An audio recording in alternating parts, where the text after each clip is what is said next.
جو اللہ کی نوکری میں لگ جاتا ہے اللہ کی مخلوق اس کی نوکری میں لگ جاتی. من کان للہ کان اللہ لہ، من تواضع للہ رفعہ اللہ. جو اللہ کے لیے جھک جاتا ہے اللہ اسے بلند کر دیتا ہے. جو اللہ کی نوکری اور خدمت میں خود کو وقف کر دیتا ہے اللہ اپنی مخلوق کو اس کی خدمت میں لگا دیتا ہے. جانور اور مخلوقات اس کے تابع کر دی جاتی. اللہ کے ساتھ اپنی ہمتوں کو جمع کرنے اور وصل کی حالت میں چلے جانے کا نتیجہ ہوتا ہے. یہ پھر گورکھ دھندے ختم ہو جاتے ہیں، غم ختم ہو جاتے ہیں. آقا علیہ الصلوۃ والسلام بھی اپنے مقام نبوت میں ابتدائے حال میں حالت تفرقہ میں تھے، حالت فراق میں. اسی طرح ہر ایک کی اس کے حسب حال اور حسب مرتبہ ترقی ہوتی ہے. انبیاء کی ان کے مرتبے کے مطابق، اولیاء کی ان کے مرتبے کے مطابق. اور جب اللہ رب العزت نے معراج کا شرف بخشا اور پھر جب شروع میں نبوت نہیں ابھی اعلان ہوا تھا، وحی نہیں اتری تھی، تو حالت تفرقہ میں تھے وحی اترنے سے پہلے اوائل حال میں. تو پھر جا کر غار ہیرا میں مدتوں کئی دن کئی ہفتے عبادت میں مست رہتے اور اپنے حال کو اس تنہائی میں اللہ کے ساتھ یکسو رکھتے. اور حالت یہ تھی کہ حضرت خدیجہ الکبریٰ رضی اللہ تعالیٰ عنہ فرماتی ہیں کہ 7 دن کے لیے ستو یا جو کی روٹی یا ستو اور پانی لے جاتے. مہینہ گزر جاتا. مجھے فکر ہوتی کہ 7 دن کی خوراک تھی، مہینہ گزر گیا، 40 دن گزر گئے، تو کھایا پیا بھی اب کچھ نہیں ہوگا، کھانا بھی نہیں ہوگا، جا کے پتہ تو کروں. فرماتی ہیں جب غار ہرا میں پتہ کرنے جاتی کہ مہینہ گزر گیا، ستو یا جو کی روٹی تھی ختم ہو گئی ہوگی، 7 دن کا راشن تھا، اور جا کے رونگٹے کھڑے ہو جاتے، وہ 7 دن کا کھانا جوں کا توں پڑا ہوتا. 40 دن بیت گئے ہوتے اور کھانا بھی نہیں کھایا ہوتا تھا. یہ قبل از اعلان نبوت، وحی سے پہلے وہ حالت تفرقہ تھی اور خدا کی بارگاہ کے وصل تنہائی میں جا کے رسائی پاتے تھے. تنہائی میں جا کر رسائی تنہائی میں ملتی تھی اور خلوت میں جا کر خدا سے جلوت ملتی تھی. غار کے اندھیروں میں تنہا دنیا سے مخلوق سے کٹ کر اندھیرے میں تنہائی میں جاتے تھے تو مولا کی بارگاہ کی حضوری نصیب ہوتی اور پھر اس حضوری کی لذت نصیب ہوتی. وہ لذت غذا بن جاتی. وہ ذکر، وہ تہنس، وہ عبادت، وہ فکر، وہ مراقبہ، وہ اللہ کی یاد، وہی کھانا ہوتا، وہی غذا ہوتی، وہی خوراک ہوتی. اسی میں مگن ہوتے. اور پھر جب نبوت کا اعلان ہو گیا اور نبوت اور رسالت کا بوجھ آپ کے کندھوں پہ ڈال دیا اور مخلوق کو دعوت دینے کی ذمہ داری لگ گئی. پہلے ذمہ داری مخلوق کی نہ تھی، تنہا اپنی ذات تھی، غار ہرا کی خلوتیں تھی، مراقبہ تھا، خدا کی یاد اور اس کی حضوری تھی. دل ڈھونڈتا ہے. تو پھر جب ذمہ داری لگ گئی تو اب سارا دن مکہ کی گلیاں ہوتی، کفار ہوتے، قریش ہوتے، کبھی کوہ صفا کا دامن ہوتا، کبھی مکہ کی گلیاں ہوتی، کبھی طائف کے بازار ہوتے، کبھی پتھر ہوتے، کبھی گالیاں دیتے کفار، کبھی تانے دیتے، ان کو بلاتے، کبھی بیت ارقم میں لے جاتے، دعوت دیتے. پہلے غار ہرا کی تنہائی تھی اور حضوری خدا کی رسائی تھی. پہلے لذتیں تھی، اب کیفیت طبیعت پر، دل پر بوجھ ہونے لگا. دل ڈھونڈتا ہے پھر وہی فرصت کے رات دن بیٹھے رہیں تصور جانا کیے ہوئے. تو دل پہ بوجھ رہنے لگا کہ مولا تیرا فرض تو ادا کر رہا ہوں مگر پہلے لمحے صرف تیرے ساتھ گزرتے تھے، اب بٹ گئے ہیں، بہت سے لمحے مخلوق کے ساتھ گزرتے ہیں. پہلے تیری طرف جاتا تھا صرف، اب مخلوق کو بلاتا رہتا ہوں، دھیان ادھر بٹ گیا ہے. اس بوجھ کی کیفیت کو قرآن مجید میں فرمایا اللہ پاک نے الم نشرح لک صدرک ووضعنا عنک وزرک. میرے حبیب ہم نے آپ کا سینہ آپ کے لیے کھول دیا. کھول دینے کا مطلب یہ ہے کہ آپ حالت تفرقہ میں تھے، میری رسائی کے لیے آپ کو تنہائی میں جانا پڑتا تھا، مجھ سے جلوت کرنے کے لیے، صحبت کے لیے آپ کو خلوت میں جانا پڑتا تھا، مجھ سے ملنے کے لیے آپ کو مخلوق کا شہر چھوڑنا پڑتا تھا. اس حالت تفرقہ کو ہم نے سینہ کھولا اور حالت جمع الجمع میں بدل دیا، دائمی حضوری دی۔ وَوَضَعْنَا عَنْكَ وِزْرَكَ، اور ہم دیکھتے ہیں جو بوجھ آپ کی طبیعت پہ رہنے لگا ہے، یہ بوجھ، وہ تنہائی یاد آتی ہے، اور ہمہ وقت کی تنہائی کی رسائی یاد آتی ہے۔ ادھر مخلوق کے ساتھ معاملے میں آپ سمجھتے ہیں کہ وہ لذت وصال میں فرق آ رہا ہے۔ اے حبیب، ہم آپ کو جمع الجمع کا مقام دے دیا آج کے بعد۔ اب آج کے بعد یہ ہوگا کہ پہلے رسائی تنہائی میں ملتی تھی، اب حبیب مکہ کی گلیوں میں چلو گے تو میری رسائی رہے گی۔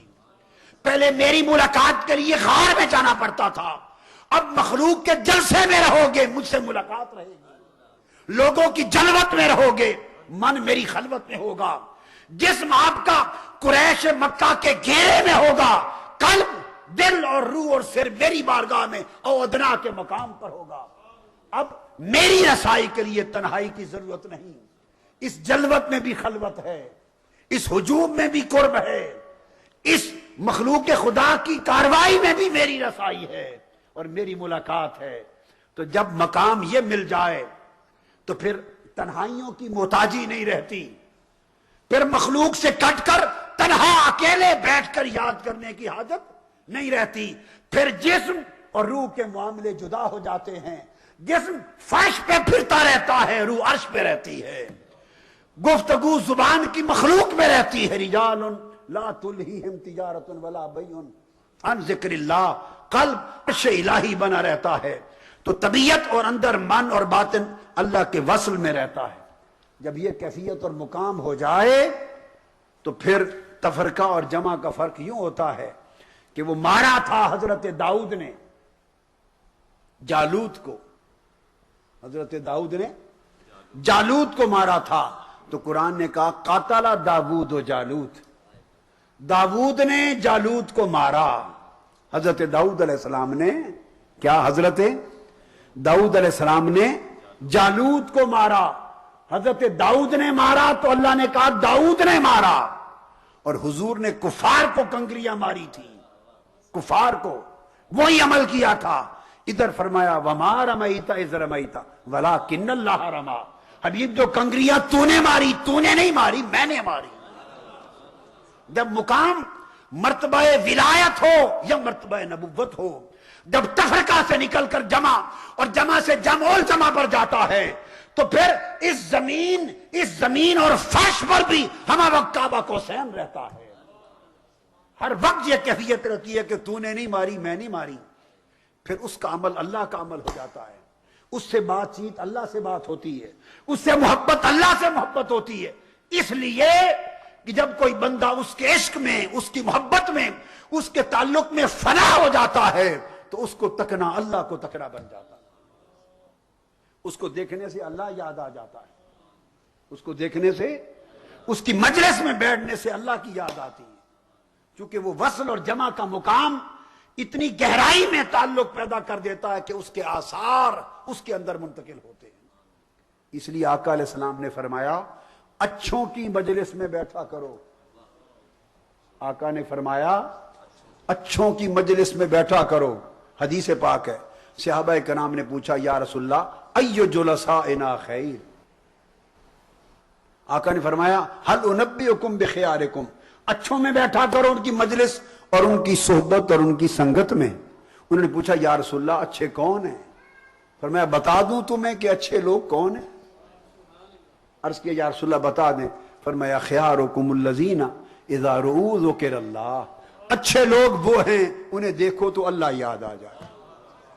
لوگوں ایک پیمانہ بنا لو اچھائی اور برائی کا، جن کے چہرے دیکھو اور اللہ یاد آ جائے، جن کی مجلس میں بیٹھو اللہ یاد آ جائے، جن کو تکو تو خدا کی یاد آ جائے، سمجھو اچھے ہیں، اچھے۔ امام حسن بصری اور پھر آقا علیہ السلام نے فرمایا کہ صحابہ نے پوچھا آقا ہمارے جلیس کون، اچھے کون لوگ ہیں جن کی مجلس میں صحبت میں بیٹھا کریں؟